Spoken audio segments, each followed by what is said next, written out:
Sebagai orang yang terlebih dahulu mendapatkan kasih Tuhan yang begitu besar, seharusnya kita pun membagikannya kepada sesama, terlebih bagi mereka yang membutuhkan kasih-Nya. Dengan mengasihi sesama membuat hati kita selalu diliputi sukacita dan damai sejahtera Tuhan. Dan damai sejahtera Tuhan memampukan kita untuk dapat menguasai diri, sehingga dengan hati yang tenang, kita dapat menghampiri Allah lewat doa yang kita panjatkan kepadanya. Kuasai diri adalah dampak dari hidup baru sebagai manusia baru yang diperbaharui di dalam roh dan pikiran.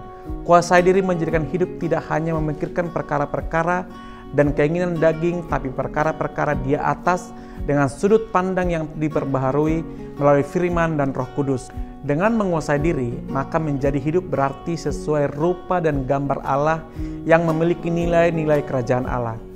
Tenang yang dimaksud teks bukanlah hidup tanpa masalah dan tantangan, melainkan tetap tenang dalam badai sekalipun. Tenang yang sejati dalam kehidupan nyata dengan kewaspadaan terhadap dosa yang memabukkan. Kesudahan segala sesuatu sudah dekat, karena itu kuasailah dirimu dan jadilah tenang, supaya kamu dapat berdoa. 1 Petrus 4 ayat 7. Kunci dari kegelisahan jiwa yang tertekan adalah penguasaan diri sehingga menjadi tenang dan dapat berdoa. Lazimnya, dalam kondisi tertekan, kalut dan susah, manusia bertindak di luar nalar bahkan jauh dari apa yang dikehendaki Tuhan.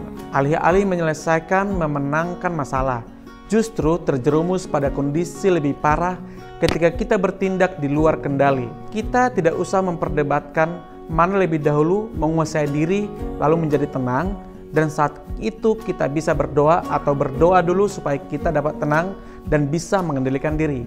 Kedua dapat terjalin begitu rupa tanpa kita bisa membedakannya. Namun yang jelas, dua hal ini adalah obat yang paling mujarab. Tenang dalam genggaman tangan Tuhan bukan berarti bebas dari kemelut. Melainkan kemelut boleh ada, tetapi di dalam Tuhan kita bisa menikmati hidup, malah menyukurinya. Kedamaian bukan berarti kita harus berada di tempat yang tanpa keributan, kesulitan, kesedihan, atau pekerjaan yang keras dan sibuk. Kedamaian adalah hati yang tenang dan damai. Mesti kita berada di tengah-tengah keributan luar biasa. Kedamaian hati adalah kedamaian sejati. Jadilah tenang supaya kedamaian dari Roh Tuhan melingkupi kita, sehingga kita bisa berdoa. Tuhan Yesus memberkati.